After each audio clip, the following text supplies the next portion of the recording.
हमने टीवी में देखा है कि महाभारत के हीरो अर्जुन ने अपनी धनुर्विद्या से अपने भाइयों का खोया हुआ राज वापस दिला दिया था, लेकिन कभी आपने ये सोचा है कि क्या पांडव बिना भीम के कौरवों से युद्ध जीत सकते थे?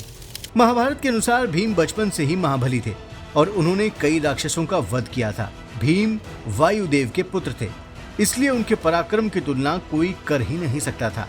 महाभारत के मुताबिक भीमसेन के जन्म लेने के 10वें दिन जब उनकी माता स्नान के लिए सरोवर में जा रही थी, तब एक अद्भुत घटना हुई कि भीमसेन अपनी माता की गोद से गिरकर एक चट्टान से टकराए और उनके शरीर से टकराकर चट्टान के ही कई टुकड़े हो गए। ऐसा कहा जाता है कि भीम के अंदर 10,000 हाथियों का बल था, क्योंकि बचपन में दुर्योधन और दुशासन ने मिलकर भीम को गंगा में फेंक दिया था और गंगा के रास्ते भीम नागलोक पहुंच गए थे, जहां उन्हें ऐसा सोमरस पिलाया गया कि उनकी शक्ति 10,000 हाथियों के बराबर हो गई। तो चलिए अब जानते हैं कि भीम ने अपने पराक्रम से किस किस योद्धा को धराशायी किया। हिडिंब का वध।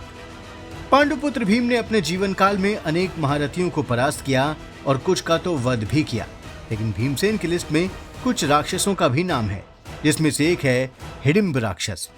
इस राक्षस का वध करके भीम ने इसकी बहन हिडिंबा से विवाह कर लिया था। दरअसल लाक्षागृही षड्यंत्र से बच निकलने के बाद पांडव गंगा पार करके दक्षिण की ओर बढ़े और घने जंगल में पहुंच गए। थकान और भूख प्यास से सभी का बुरा हाल था।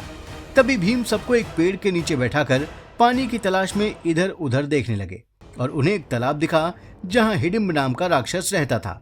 हिडिंब ने मनुष्य रूप में भीम को देखा तो उन्हें खाने के लिए वो उनकी ओर दौड़ा और दोनों में युद्ध शुरू हो गया और अंत में भीमसेन ने हिडिंब राक्षस का वध कर दिया।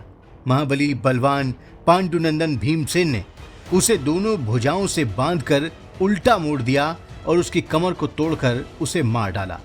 बकासुर का वध। महाभारत के बड़े युद्धों में बकासुर और भीम का युद्ध भी शामिल है, क्योंकि कहा जाता है कि जब बकासुर और भीमसेन का युद्ध हो रहा था तो धरती कांप रही थी। भीम और बकासुर का युद्ध खत्म होने का नाम ही नहीं ले रहा था।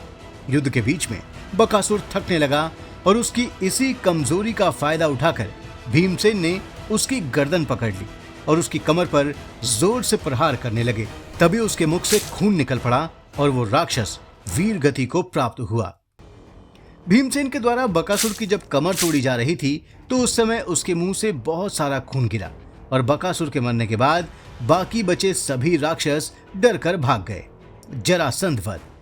जरासंध एक बलशाली राजा होने के साथ साथ भोलेनाथ का बहुत बड़ा भक्त भी था। उसने अनेक राजाओं को बंदी बनाकर अपने कारागृह में डाल दिया था। भगवान कृष्ण ने जरासंध के वध के लिए भीम को चुना। श्री कृष्ण की कृपा प्राप्त कर भीम ने जरासंध से युद्ध किया और भगवान श्री कृष्ण ने भीमसेन को जरासंध की मृत्यु का रहस्य बता दिया था। भीमसेन ने भगवान श्री कृष्ण के द्वारा बताई गई युक्ति से मगधराज जरासंध को 2 टुकड़ों में चीर डाला और पैर से ही उन दोनों टुकड़ों को अलग अलग दिशाओं में फेंक दिया। इसके बाद उन्होंने गर्जना करना शुरू कर दिया। 100 कौरवों का वध। महाभारत के युद्ध में लाखों करोड़ों योद्धाओं ने भाग लिया, लेकिन ऐसा माना जाता है कि भले ही पांडवों की जीत और कौरवों की हार हुई, लेकिन पूरी पृथ्वी के योद्धाओं का नाश इस युद्ध में हो गया। दुर्योधन की सबसे बड़ी चिंता यही थी कि युद्ध के हर दिन उसके 10 या 20 भाइयों का वध होता जा रहा है, लेकिन 5 पांडव अभी तक जिंदा हैं।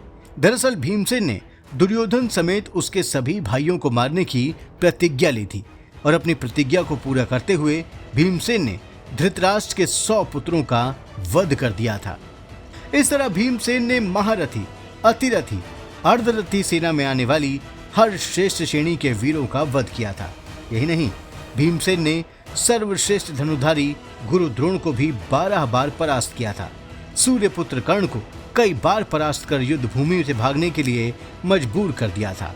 महाभारत के असल हीरो तो भीमसेन थे, जिन्होंने पांडव कौरवों के युद्ध में भले ही आखिरी और विनिंग शॉट न खेला हो, लेकिन युद्ध के दौरान बीच में ही अपनी शानदार वीरता से पांडव सेना को विजय की ओर लेकर गए। तो भीमसेन के पराक्रम पर आपको हमारा ये वीडियो पसंद आया हो तो इसे लाइक और शेयर जरूर करें और हाँ, हमारे चैनल द कर्मा को भी सब्सक्राइब करना न भूलें।